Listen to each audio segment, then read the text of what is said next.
Have you ever watched Discovery Channel or Animal Planet and look on in awe as TV hosts get up close and personal with wildlife?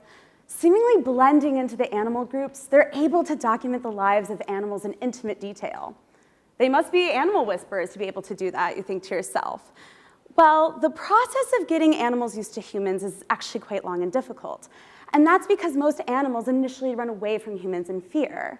Scientists, however, need to study animals in the wild because this gives us information on how they use and contribute to the ecosystems. And so, many scientists are faced with the difficult task of earning an animal's trust. They go through a long process of consistently following the same group of animals, and eventually, the animals come to tolerate the researchers following them. This whole process is called habituation. So I'm actually a philosopher, and I study the habituation of primates, which include species of monkeys, apes, and lemurs. Now, what does philosophy have to do with this? Primatologists, the scientists who study primates, have identified some ethical concerns related to habituation. First, it takes years to habituate primates, and during this time, they're stressed. This can lead to long-term health problems. Second, as primatologists get closer to their subjects, they're more likely to transfer deadly diseases to them. Finally, it's a worry that if primates tolerate humans, they might also tolerate people who wish to do them harm, like poachers.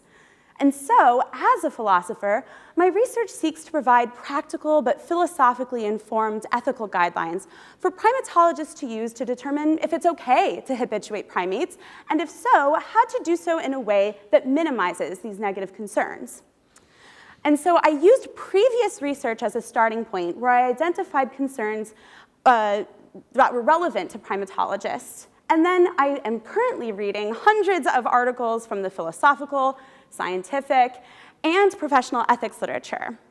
I'm synthesizing this information to propose 4 principles or guidelines that primatologists can use when contemplating habituation. These are welfare, respect, resemblance, and protection.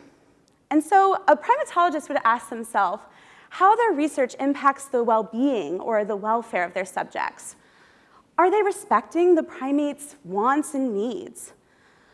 Are they adapting their own behavior to resemble primates in order to signal to them that they're a non-threatening entity?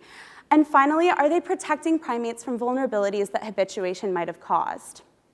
As 60% of primate species are threatened with extinction, it's essential that we study them in the wild in order to know how best to conserve them. But we need to do so in a way that doesn't harm already depleted populations. Thank you.